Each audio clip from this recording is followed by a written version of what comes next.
আমরা সিস্টেমটাই এরকম করে তৈরি করতে পারিনি যে পুলিশ আসলে জনগণের বন্ধু হতে পারে।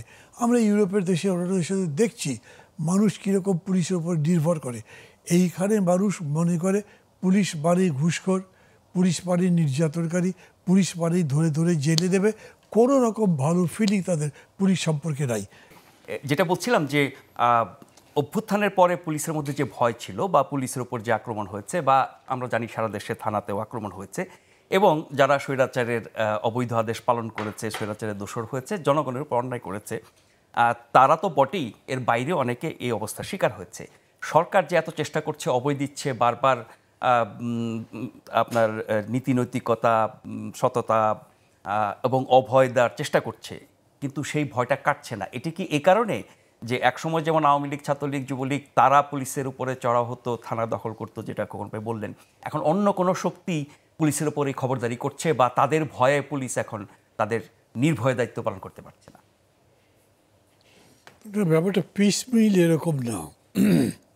প্রথম কথা হলো, আমি আগে আপনাকে ধন্যবাদ দিব আপনাদের অথরিটিকে পুলিশের এই বিষয়টাকে আজকে এভাবে নিয়ে আসার জন্যে। আমি বেশ কিছুদিন ধরে অনুভব করছিলাম যে পুলিশের বিষয়টা আমরা অ্যাজ এ হোল, মানে গভর্নমেন্ট, যারা রাজনীতি করছি, স্টেক হোল্ডার, এরা খুব গুরুত্বের সাথে নিচ্ছি না। অথচ অভ্যন্তরীণ আইন শৃঙ্খলা যাই বলেন, সব কিছু তো এটার উপরই নির্ভর করে।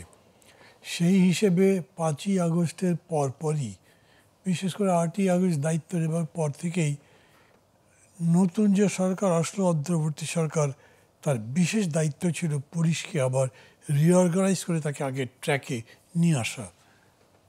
আমি বলবো যে এইটা করতেই সরকার নিদারুণভাবে ব্যর্থ হয়েছেন। ধরেন যে আজকে বক্তৃতা যেটুকু শুনতে পেলাম, আমি তো আগে বক্তৃতাটা শুনিয়ে বাইরে শোনার সুযোগ হয়নি আমার, পরে হয়তো শুনবো। আমি এই বক্তৃতাটাকে খুব উৎসাহব্যঞ্জক মনে করতে পারছি।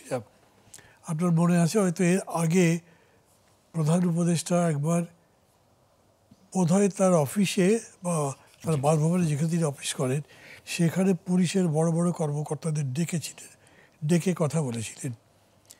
আমি মনে করি কি, ধরেন 5 আগস্টের পরে সরকার দায়িত্ব নিয়ে তার প্রথম কাজ হওয়া উচিত ছিল, প্রথম বলেন বা দ্বিতীয় তৃতীয়, তাতে কিছু খুব যায় আসে না, কিন্তু বিশেষ গুরুত্বের সঙ্গে হওয়া দরকার ছিল পরিস্থিতি বিবেচনা করে এই পুলিশকে আবার আনবেন কীভাবে।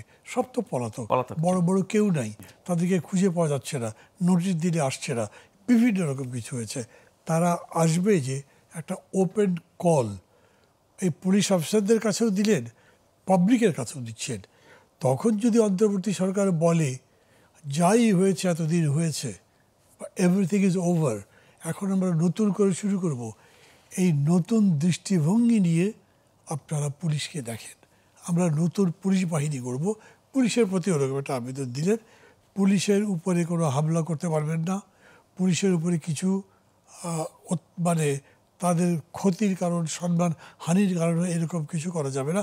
এক কথায় পুলিশকে গভর্নমেন্ট প্রোটেকশন দেবার মতো আশ্বাসবাণী শুনিয়ে একটা অ্যাপিল হওয়া উচিত ছিল, হয়নি।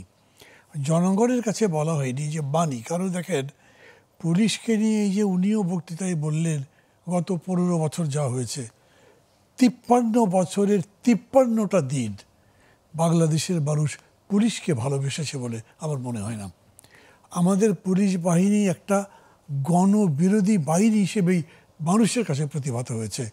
আমি এই জন্যে পুলিশকেও দোষ দিচ্ছি না, এই জন্যে এই পর্যন্ত যতগুলো সরকার আসছে তাদের ইন্ডিভিজুয়ালি কাউকে দোষ দিচ্ছি না। আমরা সিস্টেমটাই এরকম করে তৈরি করতে পারিনি যে পুলিশ আসলে জনগণের বন্ধু হতে পারে। আমরা ইউরোপের দেশে অন্যান্য দেশে দেখছি মানুষ কীরকম পুলিশের উপর নির্ভর করে। এইখানে মানুষ মনে করে পুলিশ মানেই ঘুষখোর, পুলিশ মানেই নির্যাতনকারী, পুলিশ মানেই ধরে ধরে জেলে দেবে।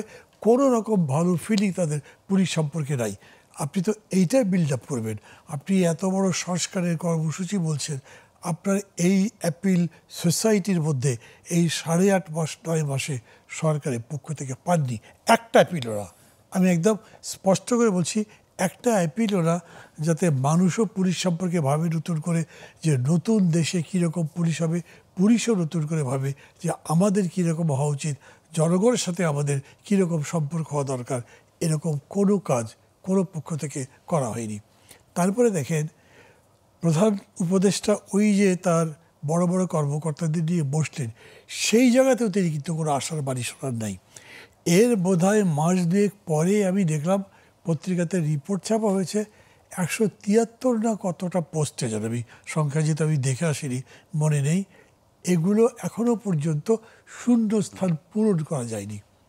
বলেন তো এটা কেন হবে?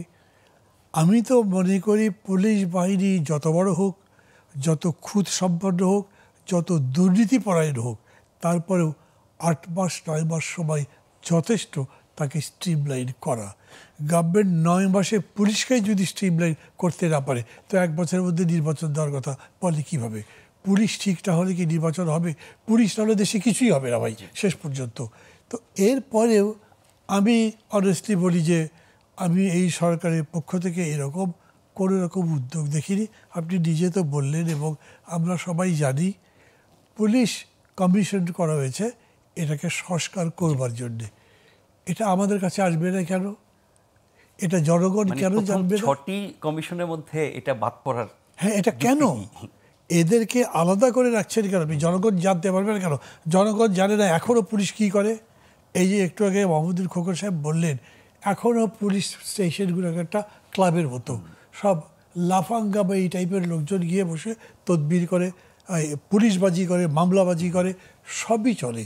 এবং পুলিশ এখনও বহু জায়গাতে প্রোঅ্যাক্টিভ, দূরের কথা অ্যাক্টিভও নয়, কোনো তদন্তে যায় না।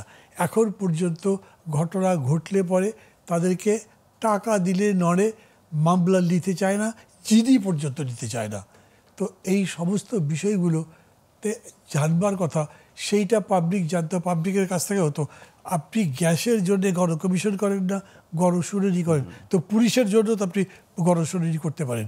পুলিশের সম্মান রক্ষা করেও বরঞ্চ পুলিশের সম্মানকে বাড়াবার জন্যেও আপনি এরকম শুনানি করতে পারেন। আপনাকে জনগণের সাথে এই সংস্পর্শ, এই সংযোগ, এই সম্পর্ক স্থাপন করা ছাড়া ভালো পুলিশ বাহিনী করতে পারবেন না, কোনোভাবেই না। এটা পৃথিবীর কোথাও হয়নি। এই জায়গাতেও আলাদা আলাদা করে তারপরে বললো এটা পুলিশ নিজেরা করতে পারবে। আমি আপনাকে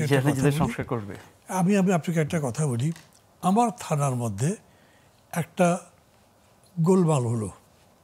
এই গোলমালে 1-2 জন ছুরিকা হতো, বেশ কয়েকজন মারধর খেলো।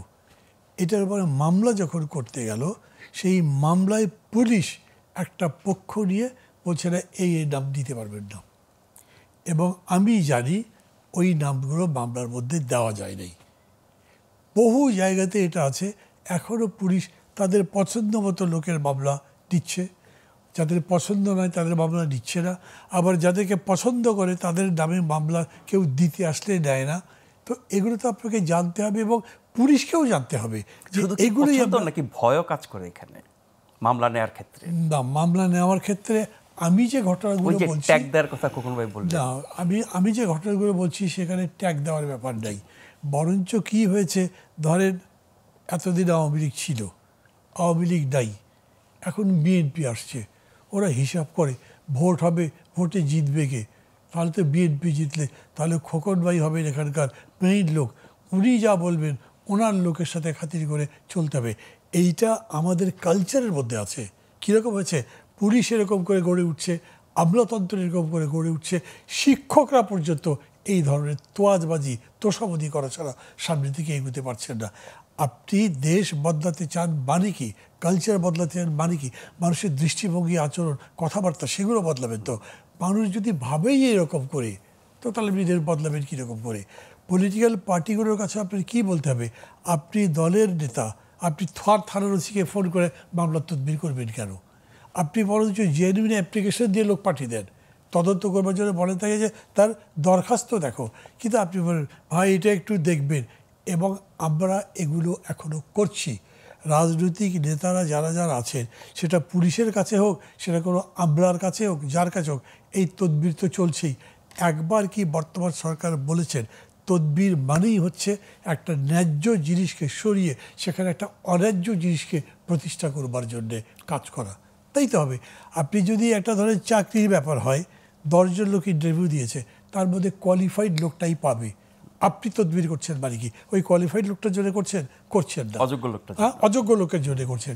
এই জন্য তদবিরের ব্যাপারে একদম ওপেনলি সব জায়গাতে ক্যাম্পেইন করা উচিত, না তদবির নয়। আর রাজনৈতিক নেতা যদি তদবির করে, পুলিশ কী করবেন বলেন তো? পুলিশের মধ্যে তো ভয় আছে, মেয়েরে লাশ ঝুলিয়ে রেখেছে, ও দৃশ্য ওর কাছে আছে না, ও তো বোঝে আমি একাই যে পাবলিককে পেটাতে পারি, তারা পাবলিকও আমাকে পেটাতে পারে। সেই ভয় দূর করবেন যদি পুলিশের সাথে তার সম্পর্কটা আবার স্থাপন করতে পারেন।